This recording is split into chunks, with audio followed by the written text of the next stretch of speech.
So on that note, I'm going to turn this over.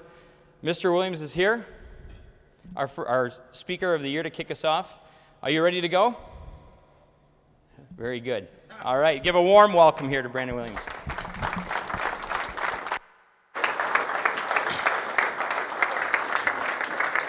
Yo, can you? Oh, yeah, y'all can. If you can hear me, clap once. If you can hear me, clap twice. If you can hear me, clap 3 times. And say, yeah. Now, I do that with all my audiences. I'm talking from young all the way up to seasoned veterans. And everybody does it pretty well, so I'm excited for you guys today. Jell-O off the menu. All right. My granddad used to say that all the time. Whenever you drop something in the kitchen, oh, Jell-O off the menu. So I'm really excited to connect and fellowship with some men, because it's important as men that we connect with other men and get around men who can pour into us, and getting this opportunity to come and speak with you guys. I'd say yes before I even knew when, where, how, what I was supposed to do and supposed to talk about, today I'm just gonna be real. I think a lot of times we miss that authenticity, that realness when we get around other guys. We think that we got to be somebody and do something and live up to something. And the reality is we don't. The reality is the more you become yourself, the more you'll be accepted for who you are and what you're all about. And so I'm really on fire to be with you guys today. The last 24 hours for me has been tough. I've been married for 7 years. I got 5 kids. Anybody in here married with kids? Know what I'm talking about? So literally the last 24 hours, me and my wife have been going at it, been butting heads on some things that we've been butting heads for 7 years. And so it just really pressed upon me how important it is for me to be here today. Because me speaking to you guys is nothing compared to you guys, me being honored to be here and be able to fellowship with you guys. And that's just real. We live in a society today where I believe that manhood is under attack. What it means to be a man is under attack. And the things that we were taught in the 50s and 60s, they are no longer applied to the men in this day and age. And quite honestly, we were taught back then that we were the head of the house. How many guys were all taught, you're the head of the household? You the head, you running things, right?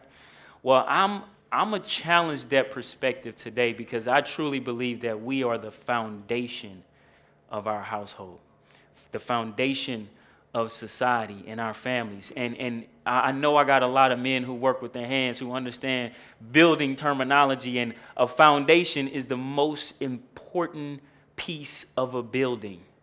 If a building burns down right now and there's nothing wrong with the foundation, they'll build on top of that foundation again. But if it's a crack in the foundation, man, you got to get rid of the whole thing. You got to excavate everything and start fresh. And so I truly believe that we as men should start to look at ourselves as the foundation and not the head. Because the head can only see what's forward, and in order to see what's behind you, you got to turn around. But the foundation is where everything starts to build on top of. So our wife has to build on top of us. Our kids have to build on top of that, and everything else builds on top of that. So as men, we have to bear the weight. And in 1 Corinthians 13, verse 7, is talking about God's love. And I'm so glad that you brought up love. And in that chapter, it's talking about God's love. But in some versions, it uses the word charity to substitute for love.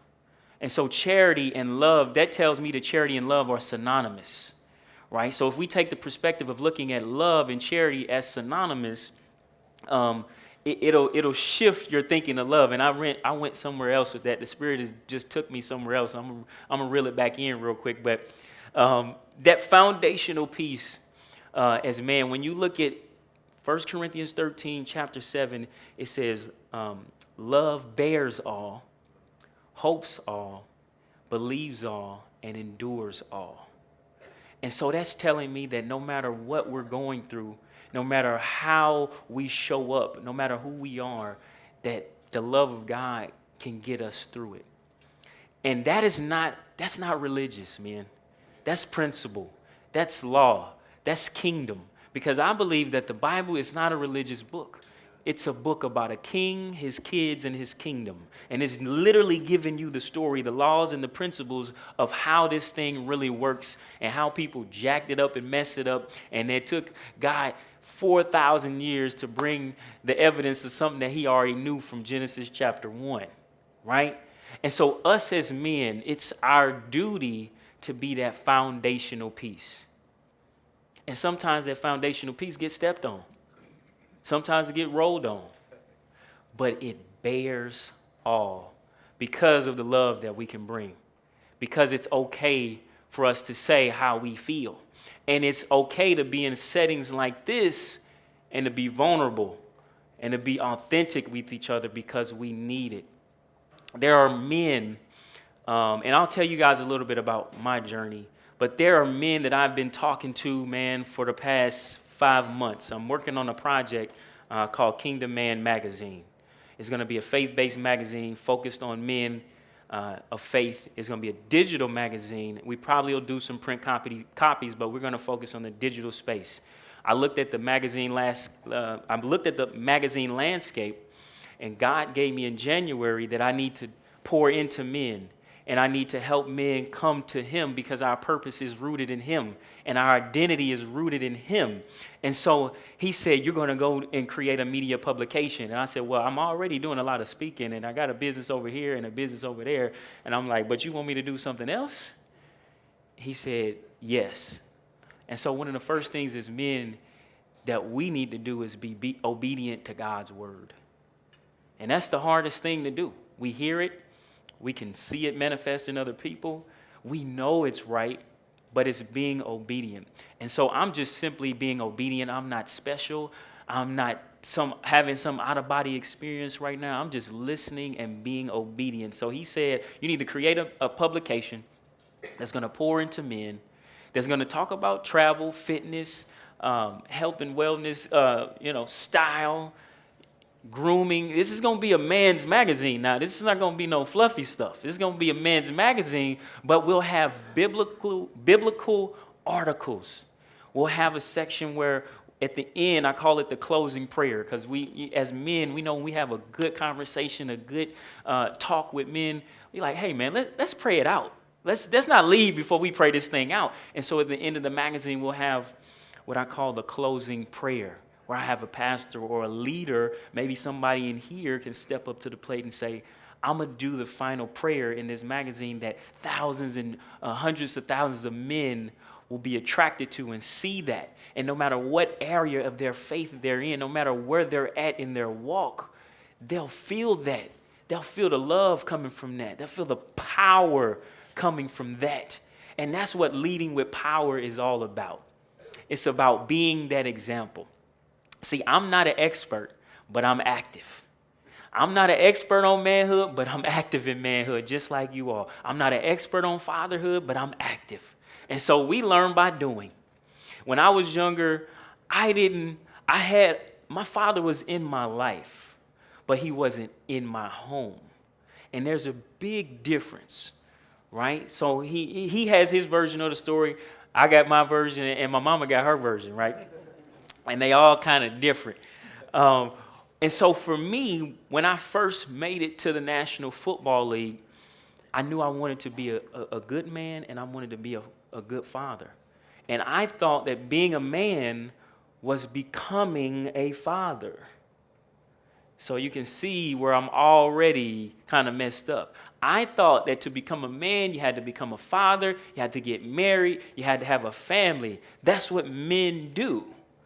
And so when I first got in the league, 22 years old, I found one of the prettiest things out in California, and we started dating, and 7 months later, we had a baby. I proposed, and then a year and a half later, kaput.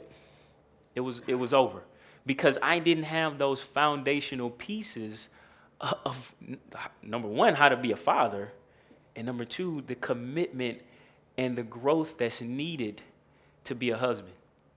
Because I didn't really know how to be a man yet. I didn't know myself yet.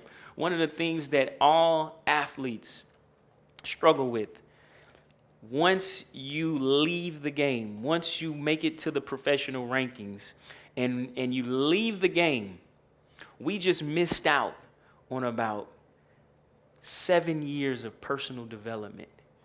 Now you may be like, what? You could have read a book, you could have went and studied this. This is true. We could have done that. But so singularly focused on a mission that we had blinders to most other things. That's on one hand that's good, and on the other hand, it could be detrimental.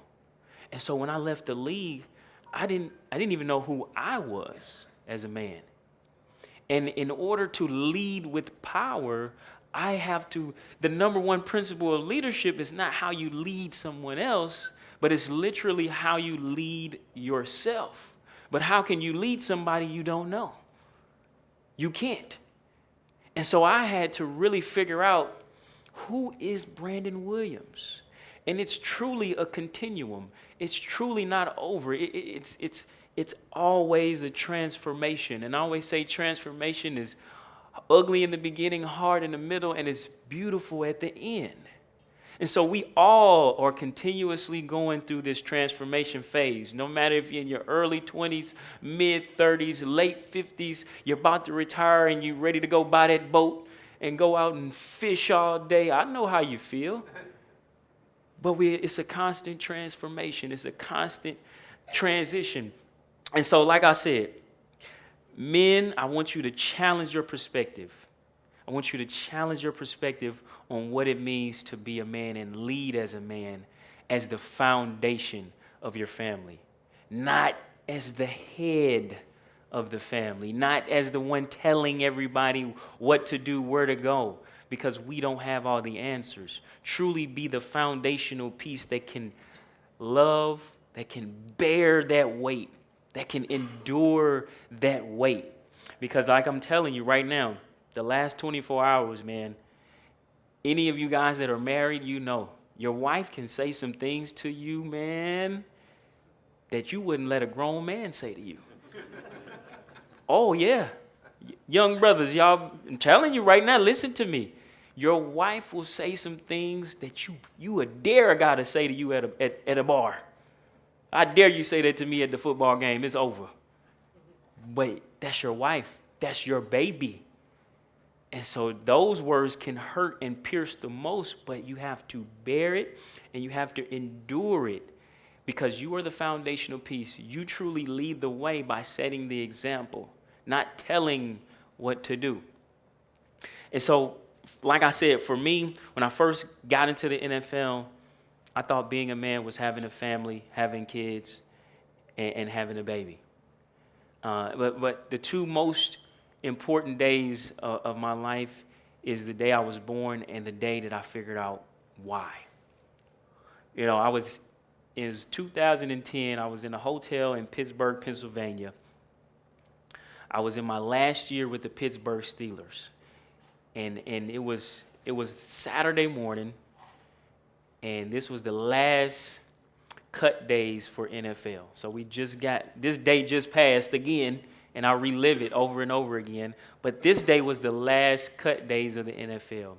And I woke up with this eerie feeling in my spirit, like something was going to change, like something was going to be totally different from what it was right now. And for me, I knew either I was going to make the team or I wasn't going to make the team, right? I was in my fourth season, and I had been on my third team. I was 5'9", 190 pounds, and it was like, look, this is it. This is it.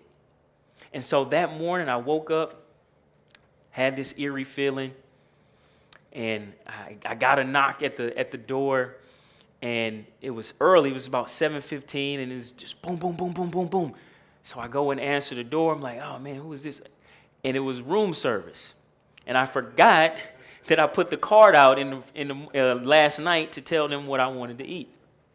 And so the guy rolls the card in, puts it in front of the TV, and you know how they do when they come in. They're good, they have good service. So he opened the tray, said, you have this, you have your eggs, waffles, toast, you have fruit cup, you got oatmeal, you got turkey bacon. He said, you pretty much ordered everything on the menu, sir. And I said, well, good, because if this is going to be my last day in the NFL, they're going to pay for a grand meal. All right, I'm going to eat good. I'm going to walk up out of here feeling good about myself, right? And so at that moment, I went and I sat down at the cart, and I felt like a man on death row. I felt like this could be it. This is your last meal in the NFL. And as I sat there, I ate my food, I watched whatever was on ESPN or NFL Network at the time, and it was truly a moment that I'll never forget. I tell this story a lot, but I'll never forget it, and it always gets me emotional. And, if you've ever watched Hard Knocks, or if you've ever had a relative or a friend who played in the NFL, in order to get cut, you got to get the call. And so Kevin Colbert, who is still the GM with the Pittsburgh Steelers now, he made all the calls for Pittsburgh. And so I was praying that he was not going to call me before noon, okay? And so I'm sitting there and I'm eating and I'm just relaxing, and then all of a sudden, ring, ring, ring, ring, ring. Phone rings. So I look at it, and it's that 412 Pittsburgh area code. And so I pick up the phone and I say, hola, no English. And he laughed and I laughed, and he said, no, Brandon, but seriously, I need you to come into the facility. I need you to bring your playbook, and I need you to come right now at this minute. And in that moment, I knew that life as I knew it was completely over, was completely going to change from that moment forward. And in that minute, I was like, look, I'm wrestling in my head. I'm not ready. I still can run. I'm in the best shape of my life. I can do all these different things. What do you need me to do? I can do it. And at that minute, I knew that my purpose had shifted. That minute, I knew that my why was different. And quite honestly, I was reborn again on that day, through that experience, through that fire, going through that water. I was reborn again. And from that moment, my purpose had shifted. It had changed. And that moment is when I actually became a man. It wasn't when I had a child at 22, and at this time my child was 2.5. It wasn't when I got on one knee and proposed to this girl in a hotel and thinking that this is what I'm supposed to do, and she's seeing right through me, knowing that you just doing this because I'm pregnant. And I didn't know if I was doing it because she was pregnant or not.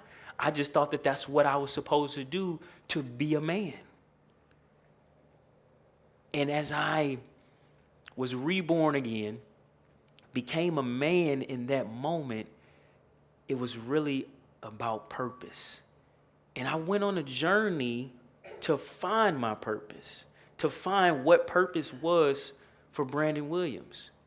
And quite honestly, at that moment is where every man in this room has to stand up and say, this is what it is, this is what I'm about, and this is who I'll be.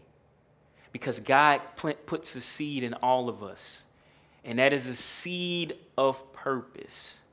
And a seed is very important. A seed could be positive, a seed could be negative.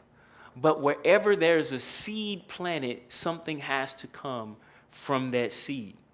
And I truly believe that seed for every single man in here is your gifts, your talents, and whatever it is that you're supposed to give to the world. That's truly your seed. And I go back I'm going to go back to where I was talking about 1 Corinthians 13 and how in the beginning of that chapter, Paul is talking about love, but in some translations, it uses charity. And so we all know that charity is something that you give away to somebody in need that can never repay you. Think about that. So if charity and love are synonymous, it is literally you giving away something that people can never repay you for. So for me, early on in my life, my love, my charity, my gift, my talent was playing the game of football. I was giving that to millions of fans every Saturday, and I wasn't looking for it to come back. Because I just knew that there's no fans going to run out of the stands and start playing and be like, and me go in the stands and sit there and be like, man, this dude is good. It's not going to happen. And so, but that was my love that I was giving away, my charity that I was giving away. We all have that charity inside us, that love inside us, that talent, that seed inside us that we can give away without worrying about it coming back, because the reality is the people that you give your love to, your charity to, they cannot return it the way you sent it. So don't look for it the way you sent it, because it's impossible, because it's the gift that God gave you. Are you following me on this? Am I making sense? And so the keys to a seed. Number one, I only got two keys, so this is not going to be long, right? I only got 2 keys. Now, there's more keys to a seed, but I'm going to focus on 2 because I'm not really, like I said, I want to be transparent and authentic to you guys today, man, because the last couple of days has been a struggle for me, and I really want to open up to you guys. I really want to pour into you guys, and I really want you to know that I'm here to connect. I'm not here to give a speech. I'm not here to give a talk. I'm really here to be myself and open up to you guys. So the first thing that a seed needs is the right environment. The seed needs the right environment. And this, what we're sitting in right now, is a ripe environment for a seed. As men, we need to be in an environment where we can be encouraged, where we can be needed, and where we can be loved all day. From a little boy, I got 5 kids, and I got my last child is a son, is a boy, and I'm thankful for that. He's 7 months. From a young 7-month-old child all the way up to this 34-year-old man standing before you, I need encouragement, whether it's from my mother, from my sisters, from my brother, from you guys, from my wife. We thrive off of encouragement. And so some of you guys may be at a time in your life where you feel like you have a purpose. You know what you want to do, and it's just not clicking. It's just not happening how you believe it's supposed to happen. And I would encourage you to check your environment. Check out what's going on around you, because a seed needs the right environment. It's nothing wrong with the seed. The seed is the seed. Your gifts, your talents, and your purpose is yours. It is impactful. It is a solution to somebody's problem. It is a solution to something that's plaguing the world. It's just about you getting into the right environment where you can bring that seed out and allow that seed to manifest. And one of those environments has to be an environment of love, encouragement, and need. See, when an apple seed is planted, it's not just growing one tree. The apple seed literally has a whole orchard in it. So you are not walking around with one seed. We as men, we continuously pump seed. That's why men need sex. Don't ever let nobody lie to you. Men need sex. It's not because we are lustful, these just monsters. We continuously produce seed that we need to release. We need to release that seed. This is real. I'm telling you, real nature right here. Look it up. Google it. I'm being honest. We continuously produce seed, and so we need to release that seed. So we don't just want to make love to our wives. We need to. It's a must, because we just go crazy on the inside. And so we have these seeds inside us that is literally like an orchard.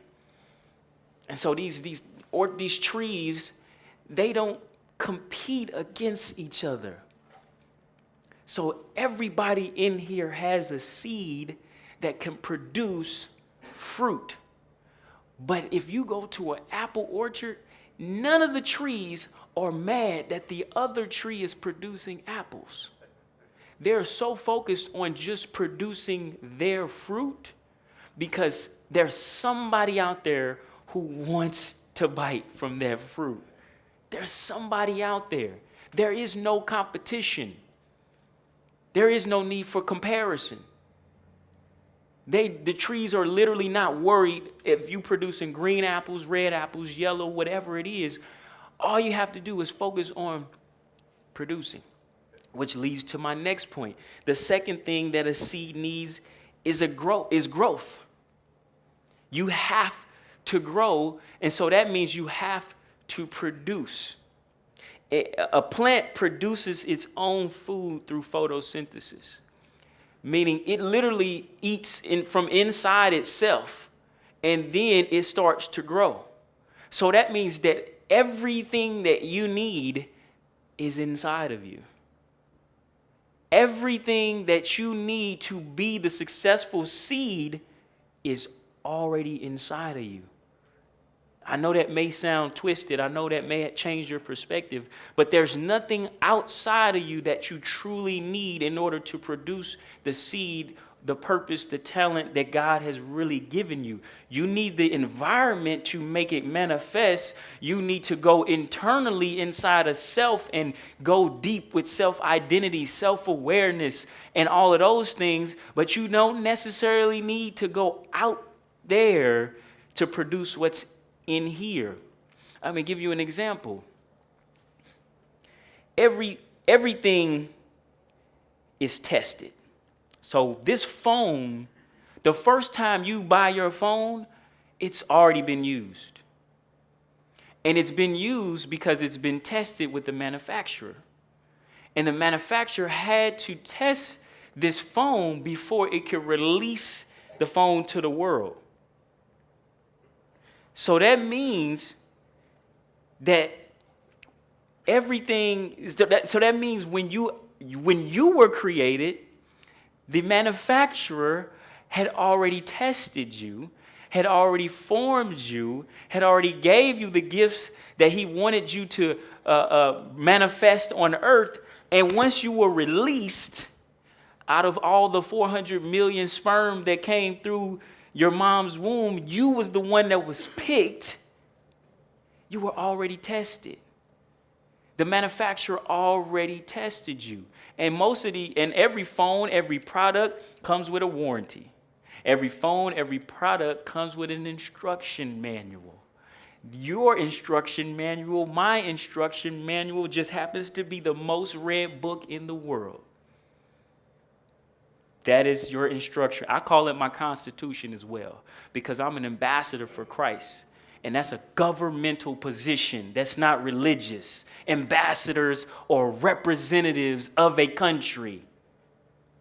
When you represent the United States in Iran, Iraq, Pakistan, Dubai, I don't care where you at, wherever there's a U.S. consulate, there are ambassadors that live in those U.S. consulates, and they are representatives of that government that's way across the water somewhere. But the most important thing to understand is that ambassador lives their life and everything they do based on what the home country says, based on the constitution of the home country. So now you can read your Bible and look at it as a constitution. So it's literally like section Genesis, subsection 1, appendix B, and then I'm going to start reading and getting a real fruitful understanding of what I'm reading and what I'm commanded to do. Every word in the Bible is prophetic. every word. So when you read it, it's speaking to you. When I read it, it's speaking to me. So every man, in order to produce his seed, needs the right environment. This is an environment that you can plant yourself in and start to grow roots. You need other men around you that can encourage you, that can love on you, that can honor you, that can respect you. Men need to be respected. Whenever we feel disrespected, we silence ourselves. Especially when you're a father and a husband.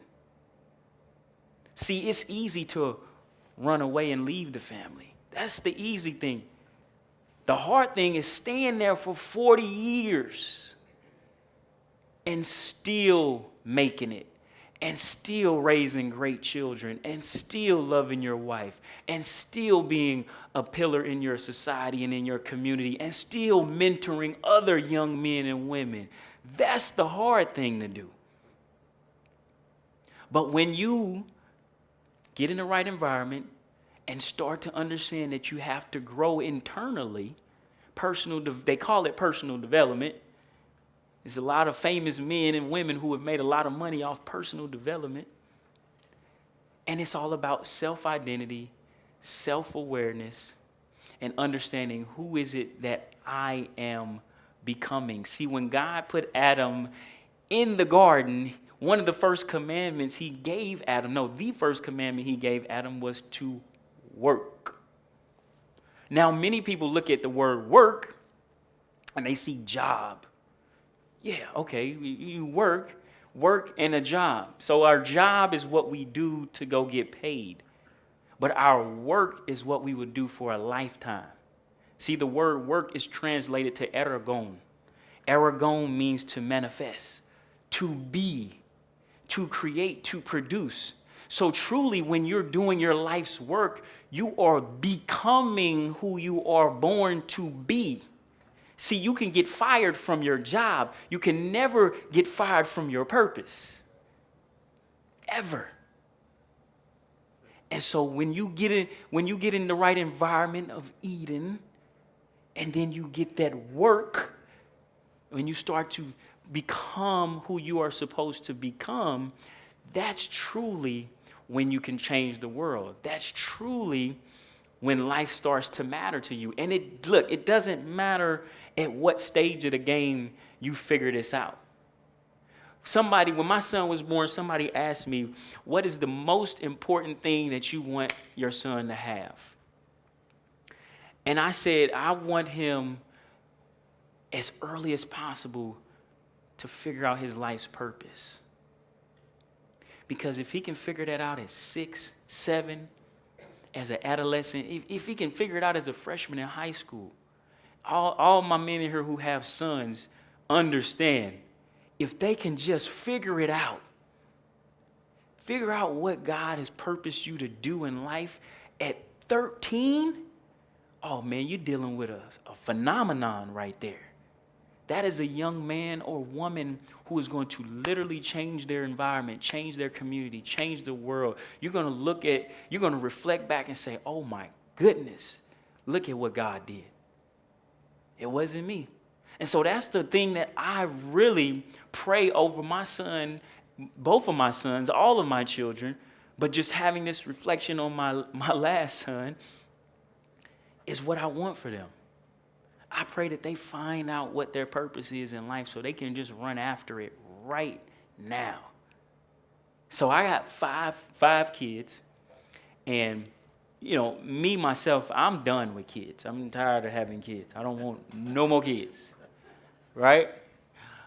But there's this woman that I live with, and she said she wanted another kid. She wants 6 kids. And so I had already had my vasectomy scheduled. And she said, you know what? If you get that vasectomy, you might as well go to the courthouse and bring back some papers too. Because it's over. And I said, are you kidding me? After you have one child, that's good enough birth control right there. But not for her. Not for her. So your work And I'm going to make this last point. Your work is more important than a woman. Your work is more important than a woman. And I'm going to tell you why. Because God did not give you a woman before he gave you work. So it was 5 things that God gave a man before he gave him Eve. Number 1 was his presence. Put him in Eden. And Eden is translated as a spot, as a beautiful open door for God's voice. So he put him in Eden, which is God's presence. The second thing he said, well, the first thing he said, but the second thing he did was gave him work. And we already talked about what work is. Work is you becoming yourself. Work is not your job, because you can get fired from your job, but you can't get fired from yourself. So work on yourself more than you work on your job. 3 was he told him to cultivate. Cultivate. I don't know if we have any farmers in here or any guys who work in the garden, but cultivating is when you take something at one state and you help build it and help grow it to something better. So he said, cultivate the garden. So that can mean cultivate yourself, grow yourself, obviously, but that also means cultivate every environment that you're in. Cultivate every person that you meet. Cultivate your children and your wife. So if your wife is overweight and you don't like it, guess what? You need to wake up with her and go work out. Cultivate her. Don't demean her. If you don't like how she dressed, you need to go down to Macy's or to the store and buy her some new clothes, brother. Don't talk about how she looked. Cultivate her. Work with her. There is no perfect woman. The woman that's in your head is a woman that you have to build. She doesn't exist. And I'm talking to my young guys right here, but I know my seasoned brothers can understand this as well. But there's no woman that's out there that is going to have all those requirements that you believe you should have. You're going to meet this woman, hopefully in the presence of God, and cultivate her, and she's going to become that. The 4th thing is protect the garden. We as men are supporters, protectors, and providers, and sustainers. That's sustain is a very important piece of that definition of protection, of what we're supposed to be. Sustain. That means whatever you plant, you must sustain. Whatever you build, you must sustain. So if you take a wife, cleave to her, you must sustain her. I know that's hard to understand, because now we live in a society where the women are independent and they come to the table with their stuff and you come to the table with your stuff. But really, you're supposed to bring her to your table and sustain her, because that's your baby. And then lastly, he gave man his word. And these are all things he gave us before he allowed Adam to seek out Eve. And so I'm honored to be here with you guys. I appreciate it. This has brought my energy level up to another level. Really being able to just talk and just get things out. And so, I appreciate you guys being attentive and being here.